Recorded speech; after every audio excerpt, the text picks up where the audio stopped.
তো নমস্কার বন্ধুরা, যাদবপুরের শ্রী শ্রী কৈবল্যধাম অর্থাৎ রাম ঠাকুর আশ্রম যেটা প্রতিষ্ঠিত হয় 1942 সালে 26শে ফেব্রুয়ারি, আর যদি বাংলায় বলা হয় 1349 বঙ্গাব্দে 13ই ফাল্গুন এটা প্রতিষ্ঠিত হয়। এবং ওই আশ্রমের কাজ সম্পূর্ণ হয় 1942 সালে, যদি বাংলায় বলি 1349 বঙ্গাব্দে 13ই ফাল্গুন। ওই দিনই ঠাকুরের নিজে হাতে আশ্রমটি প্রতিষ্ঠিত করেন।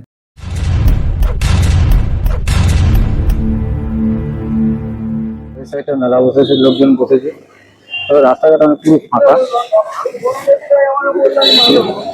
পুরোটাই ফাঁকা। আর এই জায়গাটায় হালকা একটু ভিড় আছে, আর ব্যারিকেড দিয়েছে, মনে হচ্ছে যাওয়া যাবে না। তো চলো আগে সামনে যাই, তারপর গিয়ে তোমাদেরকে দেখাবো, ঠিক আছে? এখন ক্যামেরা একটু বন্ধ করছি। তো বন্ধুরা, তোমাদেরকে একটা কথা বলে রাখি, এই যে কৈবল্যধামের পাশে যে মেলা, পার্শ্ববর্তী মাঠে, এই মেলা একদিনের মেলা। তো যেদিন পুজো হয় অর্থাৎ 13ই ফাল্গুন, ওই দিনটাই শুধু একমাত্র মেলাটা বসা হয়। তার আগের দিন কিছু সংখ্যক, কিন্তু ওই দিনটাই শুধুমাত্র মেলাটা, ওই একদিনের জন্যই মেলাটা বসেন। তারপর আবার পুনরায় তারা উঠে যান। তো ভিডিওটা তোমরা দেখো, আনন্দ করো। আর ভিডিওটা কেমন লাগছে অতি অবশ্যই কমেন্ট করে জানিও। আর ভিডিওটা ভালো লাগলে অতি অবশ্যই লাইক করবেন, আর কমেন্টে লিখে যাবে হরে কৃষ্ণ হরে রাম। ওকে, তো চলো যাই, আগে যাওয়া যাক, দেখা যাক। আর এখানে জুতো রাখার জন্য জায়গা করা হয়েছে। আমি এই যে পেছন সাইডে গেট, এই যে মন্দির, ওই যে লাইট জ্বলছে, এটা পেছন গিয়ে।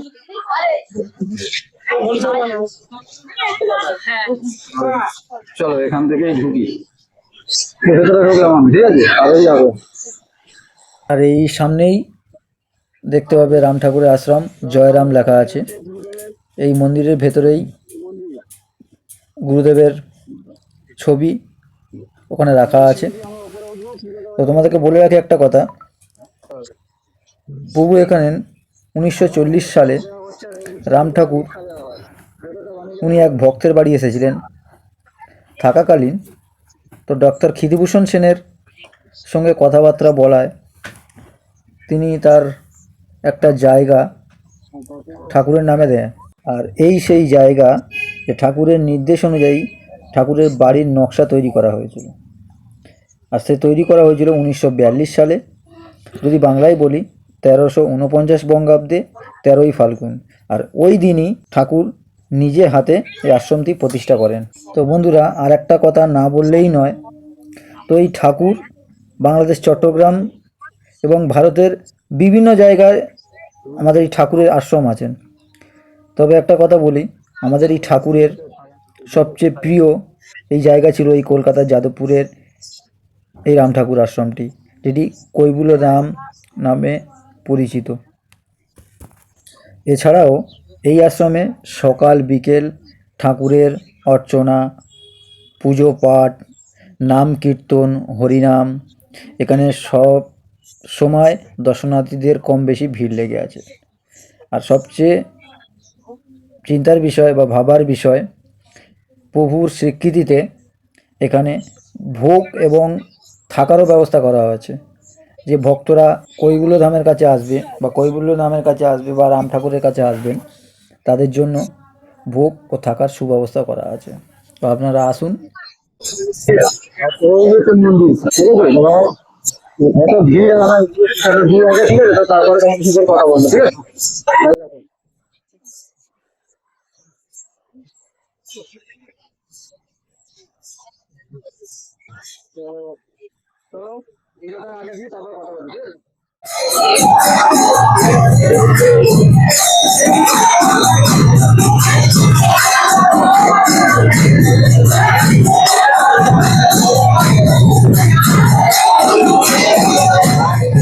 দিয়ে দিলাম, প্রেশার খেলাম, আর ঘরে দিকে যাই।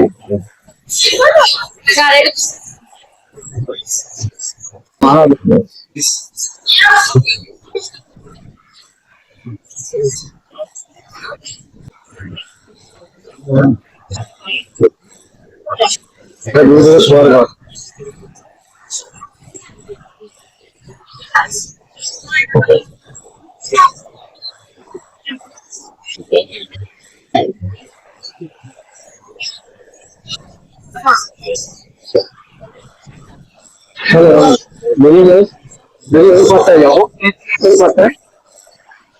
আর এই জায়গাটাই সে নাম কীর্তন হচ্ছেন কনস্ট্যান্ট। আর ওটা হচ্ছে তুলসী মঞ্চ।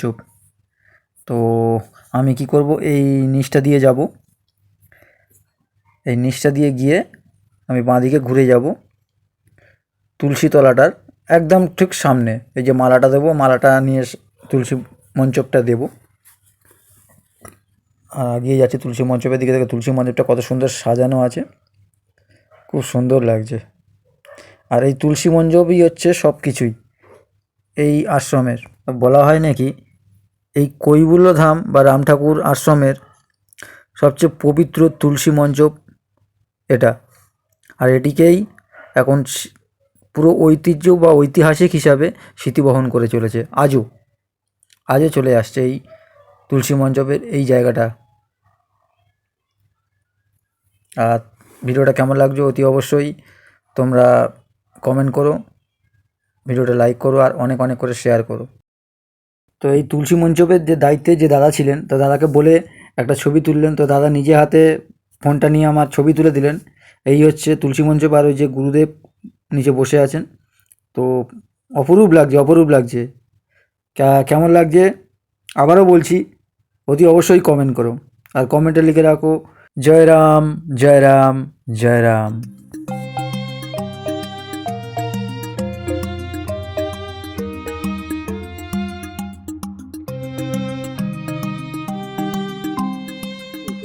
আর এখানে কথা আছেন পিছন দিকে ভিজে কিন্তু ছবি করা বা ভিডিও করা বলে দেখায়। আর এখানে প্রথমে তোমার ভিডিও নাম কীর্তন হচ্ছে, সবাই কীর্তন করছে, ভিডিও ব্যবসা নিয়ে সবাই আসে। তো যথা বলছি তোমাদের দেখো, আর ভিডিওটা কেমন লাগবে অতি অবশ্যই তোমরা। আর এখানে ধূপ ওখানে জানানো হচ্ছে, তো জানানো ওখানে আমরা যাবো, সবাই যাবো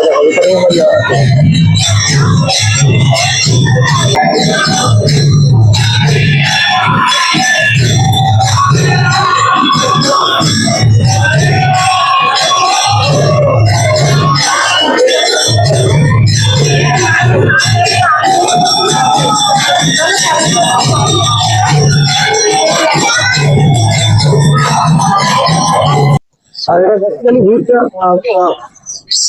আর 13ই ফাল্গুন। আর এখানে হচ্ছে সেই বাৎসরিক অনুষ্ঠান, সেটার কারণে এত ভিড়।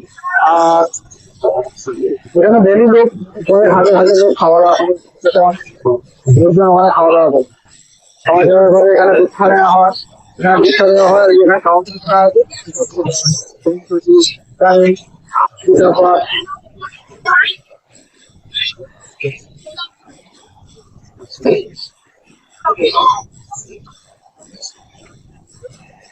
তো তোমরা চাইলে এখানে আসতে পারো, এসে দীক্ষা নিতে পারো। দীক্ষা নেওয়ার জন্য টাইম টেবিল আছে, সেই টাইমে আমাকে দীক্ষা দিতে হয়, ঠিক আছে? সেই টাইম টেবিলে তোমরা আসবে, তোমরা দীক্ষা নিতে পারবে। আর ভিডিওটা কেমন লাগলো অতি অবশ্যই তোমরা কমেন্ট করে জানিও। সেটা আসবে নেক্সট ভিডিও, ঠিক আছে? Thank you so much.